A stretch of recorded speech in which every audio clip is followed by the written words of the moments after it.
الحمدللہ رب العالمین والصلو والسلام علی سید المرسلین اما بعد فاعوذ باللہ من الشیطان الرجیم بسم اللہ الرحمن الرحیم الصلاۃ والسلام علیک یا رسول اللہ وعلی آلک واصحابک یا حبیب اللہ الصلاۃ والسلام علیک یا نبی اللہ وعلی آلک واصحابک یا نور اللہ۔ میٹھے میٹھے اسلامی بھائیوں اور مدنی چینل کے ناظرین، سلسلہ ہے ایک قصہ ہے قرآن سے۔ قرآن ہے میرا رہنما، قرآن شفا ہے، نور ہے قرآن، جلا دل کی میرا قرآن، رضا رب کی میرا قرآن، قرآن قرآن۔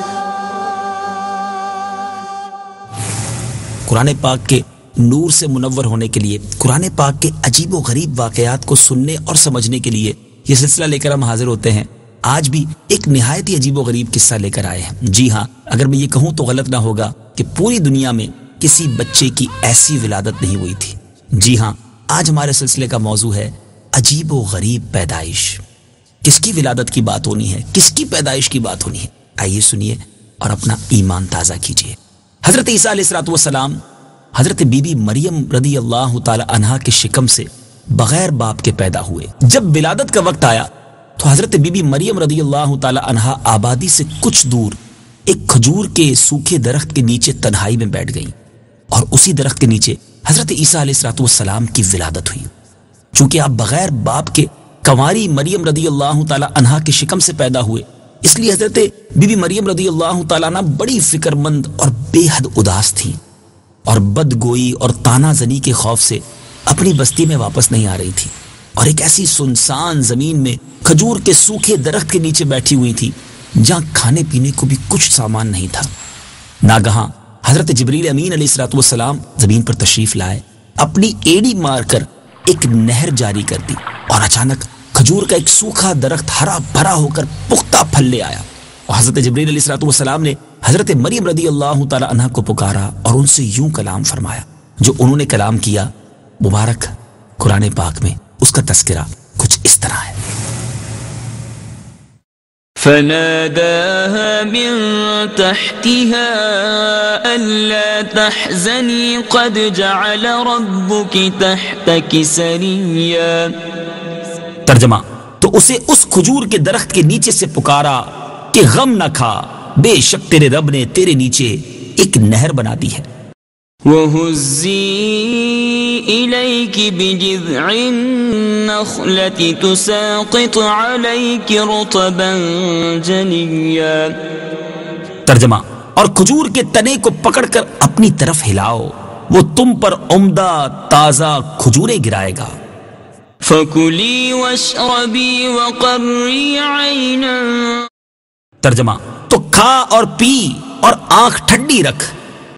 میٹھے میٹھے اسلامی بھائیوں، آپ نے سنا رب کے کلام کو، سبحان اللہ، سوکھے درخت میں پھل لگ جانا اور نہر کا اچانک جاری ہو جانا، بلا شبہ یہ دونوں حضرت مریم رضی اللہ تعالی عنہا کی کرامات ہیں۔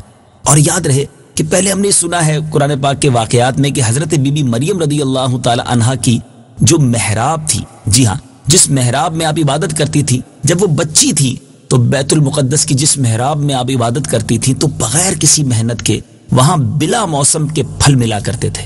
مگر حضرت عیسیٰ علیہ السلام کی پیدائش کے بعد پکی ہوئی کھجوریں تو حضرت مریم رضی اللہ تعالیٰ عنہ کو ضرور ملی، لیکن اللہ تعالیٰ کا حکم ہوا کہ کھجور کی جڑیں ہلاؤ تب تم کو کھجوریں ملیں گی، یعنی درخت کو ہلائیں تو کھجوریں ملیں گی۔ اس سے سبق بھی ملتا ہے کہ آدمی جب تک صاحب اولاد نہیں ہوتا تو اس کو بلا محنت کے بھی روزی مل جایا کرتی ہے، اور وہ کہیں نہ کہیں کھا پی لیا کرتا ہے۔ مگر جب آدمی صاحب اولاد ہو جائے تو اس پر لازم ہے کہ محنت کر کے روزی حاصل کرے۔ دیکھیے نا، حضرت مریم رضی اللہ تعالی عنہا جب تک صاحب اولاد نہیں ہوئی تھی تو بلا کسی محنت و مشقت کے ان کو محراب عبادت میں پھلوں کی روزی ملا کرتی تھی۔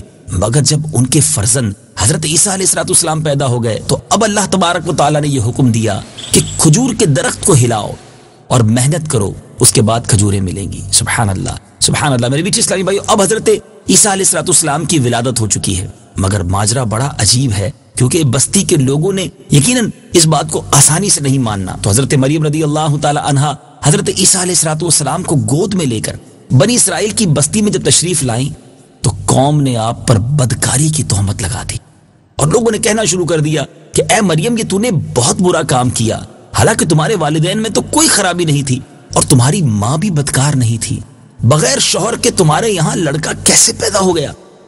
جب قوم نے بہت زیادہ تانا زنی کی، بدگوئی کی، دل آزاری کی تو حضرت مریم رضی اللہ تعالی عنہا خود تو خاموش رہیں، مگر ارشاد کیا کہ اس بچے سے ہی تم لوگ پوچھ لو۔ لوگوں نے کہا کہ ہم اس بچے سے کیسے بات کریں کیونکہ یہ تو ابھی پالنے میں پڑا ہوا ہے، دودھ پینے کی عمر ہے۔ تو قوم کا یہ کلام سن کر حضرت عیسیٰ علیہ السلام نے خود ہی بیان تقریر شروع کر دی۔ جی ہاں میٹھے اسلامی بھائیوں، اس عجیب و غریب بیان، اس عجیب و غریب گفتگو کو قرآن میں رب کس طرح بیان فرماتا ہے، آئیے سنتے ہیں۔ قال إني عبد الله آتاني الكتاب وجعلني نبيا۔ ترجمہ، بچے نے فرمایا بے شک میں اللہ کا بندہ ہوں، اس نے مجھے کتاب دی ہے اور مجھے نبی بنایا ہے۔ وجعلني مباركا أينما كنت وأوصاني بالصلاة والزكاة ما دمت حيا۔ ترجمہ، اور اس نے مجھے مبارک بنایا ہے خواہ میں کہیں بھی ہوں، اور اس نے مجھے نماز اور زکوٰۃ کی تاکید فرمائی ہے جب تک میں زندہ رہوں۔ وبرا بوالدتي ولم يجعلني جبارا شقيا۔ ترجمہ، اور مجھے اپنی ماں سے اچھا سلوک کرنے والا بنایا اور مجھے متکبر بد نصیب نہ بنایا۔ والسلام علي يوم ولدت ويوم أموت ويوم أبعث حيا۔ ترجمہ، اور مجھ پر سلامتی ہو جس دن میں پیدا ہوا اور جس دن وفات پاؤں اور جس دن زندہ اٹھایا جاؤں۔ اے میرے میٹھے اسلامی بھائیوں اور مدنی چینل کے ناظرین، یہ حضرت عیسیٰ علیہ السلام کا معجزہ ہے کہ پیدا ہوتے ہی فصیح زبان میں، یعنی بالکل کلیئر وائس میں آپ نے گفتگو کرنا شروع کر دی اور ایسی جامع تقریر فرمائی، اور اس تقریر میں سب سے پہلے اپنے آپ کو آپ نے خدا کا بندہ کہا تاکہ کوئی انہیں خدا کا بیٹا یا خدا نہ کہہ دے، کیونکہ لوگ آئندہ آپ پر تہمت لگانے والے تھے اور یہ تہمت اللہ تعالیٰ پر لگنی تھی۔ اس لیے آپ کے منصب رسالت کا یہی تقاضا تھا کہ اپنی والدہ کی تہمت کو رفع کرنے سے پہلے اس تہمت کو دفع کریں، اس تہمت کو رفع کریں جو اللہ تعالیٰ پر لگائی جانے والی تھی۔ اللہ اکبر، سچ ہے خداوند قدوس جس کو نبوت کا شرف عطا فرماتا ہے، یقیناً اس کی ولادت نہایت ہی پاک اور طیب و طاہر ہوتی ہے، اور بچپن ہی سے اس کی نبوت کے اعلیٰ آثار ظاہر ہونے لگتے ہیں۔ اور یاد رہے کہ سورہ مریم کی اس رکوع میں اللہ تعالیٰ نے حضرت عیسیٰ علیہ السلام کا پورا ذکر میلاد شریف کیا اور آخر میں سلام کا ذکر ہے۔ سبحان اللہ، اس سے معلوم ہوا کہ رسول اللہ صلی اللہ علیہ وسلم کا میلاد پڑھ کر آخر میں صلاۃ و سلام پڑھنا یہ اللہ تبارک و تعالیٰ کی مقدس سنت ہے، اور یہی اہل سنت و جماعت کا مبارک عمل ہے۔ سبحان اللہ۔ تیسری بات اس مبارک واقعے سے کیا سیکھنے کو ملی کہ حضرت عیسیٰ علیہ السلام کی مذکورہ بالا تقریر سے، آپ کے اس بیان سے معلوم ہوا کہ نماز، زکوٰۃ اور ماں باپ کے ساتھ اس نے سلوک، یہ ایسے فرائض ہیں جو حضرت عیسیٰ علیہ السلام کی شریعت میں بھی فرض تھے۔ اللہ کریم ہم سب کو قرآن پاک سے سچی محبت عطا فرمائے، اور یقیناً ہمارا ایمان اللہ کے تمام نبیوں پر ہے۔ حضرت عیسیٰ علیہ السلام اللہ کے نبی ہیں، اور اس واقعے سے یہ بھی سیکھنے کو ملا، اس مسکنسپشن کو بھی یوں سمجھیے، اس غلط فہمی کو یا اس عقیدے کو بھی رد کیا گیا کہ حضرت عیسیٰ علیہ السلام معاذ اللہ کے بیٹے نہیں بلکہ اللہ کے نبی ہیں۔ اے میرے میٹھے اسلامی بھائیوں، مدنی چینل دیکھتے رہیے، قرآن پاک پڑھتے رہیے، سمجھتے رہیے، انشاءاللہ بہت ساری باتیں سیکھتے چلے جائیں گے اور ہمارے دلوں میں بھی نور قرآن داخل ہونا شروع ہو جائے گا۔ صلوا علی الحبیب صلی اللہ تعالی علی محمد صلی اللہ علیہ وسلم۔